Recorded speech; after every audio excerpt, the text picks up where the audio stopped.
Hello friends, welcome to మన channel. అందరికీ నమస్కారం, అందరికీ స్వాగతం. జీవితాన్ని సంతోషంగా జీవించాలి అంటే ఒక అమ్మాయి తోడు కావాలి. జీవితకాలం మనతో తోడుగా ఉండే అమ్మాయినే మనం పెళ్లి చేసుకోవాలి. ఒకవేళ మీకు భార్య లేకపోయినా లేదా భార్య మిమ్మల్ని వదిలిపెట్టి వెళ్ళిపోయినా మీరు ఒంటరివారు అయిపోతారు. అంటే మీ జీవితం ఒంటరి జీవితం అయిపోతుంది. అందుకే మేము మీలో ఒంటరి వారిని ఒక ఇంటి వారిని చేయడానికి ప్రయత్నిస్తున్నాము. ఈ రోజు మీకోసం ఒక అమ్మాయి పెళ్లి సంబంధాన్ని మీ ముందుకు తీసుకొచ్చాము. ఈ అమ్మాయి మనకు పెళ్లి కోసమే డీటెయిల్స్ పంపించారు. మీలో కొంతమంది అమ్మాయి వయసు ఎక్కువగా ఉన్నా పర్వాలేదు, పెళ్లి చేసుకుంటాను అంటున్నారు. మీరు ఎక్కువ వయసు గల అమ్మాయిని పెళ్లి చేసుకోవాలి అని వెతుకుతుంటే ఈ అమ్మాయి మీకు సెట్ అవుతుంది. ఇటువంటి అమ్మాయి పెళ్లి సంబంధం మీకు ఎప్పటికీ దొరకదు. చాలా మంది యవ్వన వయసు గలవారు పెళ్లి చేసుకోకుండా ఒంటరిగా జీవిస్తున్నారు. ప్రతి ఒక్కరూ కొన్ని రోజులు పోయిన తర్వాత వృద్ధులుగా అవుతారు. ఆ వృద్ధాప్యంలో తప్పకుండా ఒక అమ్మాయి తోడు కావాలి. ఆ సమయంలో ఎవ్వరూ మీకు అమ్మాయినివ్వడానికి ముందుకు రారు. పెళ్లి చేసుకోకుండా ఒంటరిగా జీవించడం అస్సలు జీవితమే కాదు. స్క్రీన్ మీద చూపించే అమ్మాయి చాలా రిచ్ అమ్మాయి. ఈమెకు ఎటువంటి ఆశలు లేవు అని చెప్తున్నారు. ఈమె భర్త కొన్ని కారణాల వల్ల ఈమెను వదిలిపెట్టి వెళ్ళిపోయాడు. ఒంటరిగా జీవించే వారికి కుటుంబం ఉండదు. ప్రతిరోజు జీవితం చాలా కష్టంగా గడపవలసి వస్తుంది.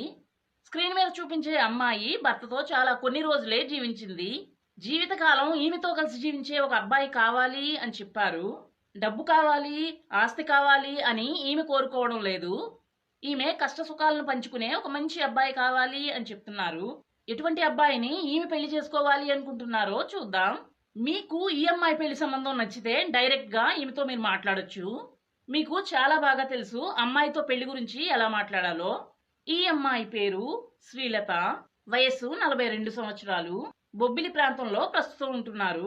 ఈ అమ్మాయి మొబైల్ నెంబర్ నా దగ్గరే ఉంది. పెళ్లి చేసుకునే వారికి ఈమె మొబైల్ నెంబర్ ఇస్తాను. ఫోన్ చేసి లేదా మెసేజ్ రూపంలో ఈమెతో మీరు మాట్లాడొచ్చు.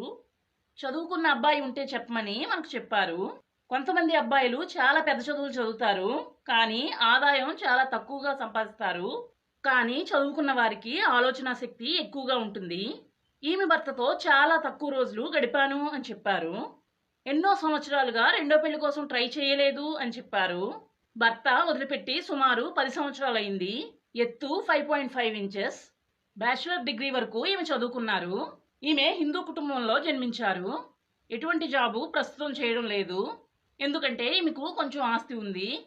ఫైనాన్షియల్ పరంగా ఈమెకు ఎటువంటి ప్రాబ్లమ్స్ లేవు అని చెప్పారు.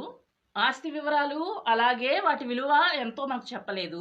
పిల్లలు కూడా ఈమెకు లేరు. 65 నుండి 70 కేజీల మధ్యలో బరువును కలిగి ఉన్నారు. ప్రస్తుతం ఇంట్లో ఒంటరిగా ఉంటున్నారు. స్మోకింగ్, డ్రింకింగ్ వంటి అలవాట్లు లేవు అని చెప్పారు. వెజిటేరియన్ ఫుడ్ ఈమె ఎక్కువగా తింటారు. Blood group A positive. శాకాహార భోజనం ఎక్కువగా తింటే ఆరోగ్యానికి చాలా మంచిదని చెప్పి ఈమె ఎక్కువగా శాకాహారం తింటున్నారు. ఎటువంటి వ్యాధులు ఈమెకు లేవు. జుట్టు కూడా చాలా ఒత్తుగా ఉంటుంది అని చెప్పారు. హిందీ, తెలుగు భాషలు చాలా బాగా మాట్లాడతారు. రెండో పెళ్లి చేసుకోవడానికి ఒక మంచి అబ్బాయి కావాలి అని చెప్పారు. అమ్మాయి నచ్చితే వీడియోకి లైక్ చేయండి. పెళ్లి చేసుకోవాలి అనుకునేవారు పెళ్లి చేసుకుంటాను అని కమెంట్స్లో చెప్పండి. మరలా మరొక మంచి వీడియోతో మళ్ళీ కలుసుకుందాం. అందరికీ బాయ్.